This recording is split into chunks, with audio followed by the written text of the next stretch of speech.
Gawa naman tayo ng kubos ragag na may za'atar.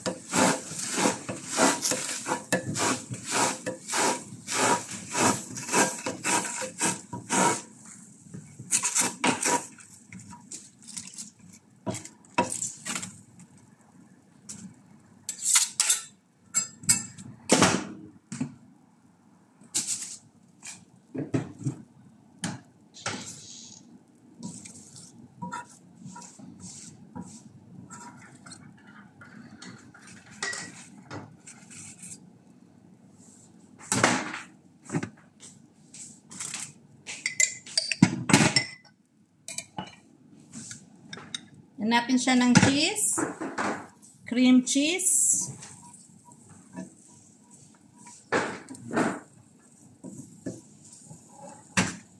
mozzarella,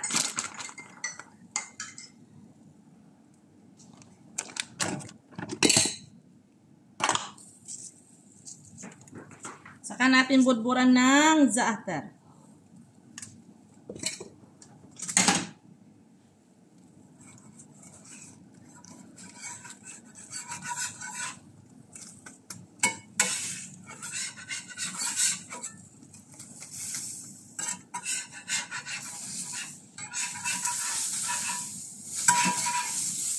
Ayan na, ready na ang ating kubos za'atar.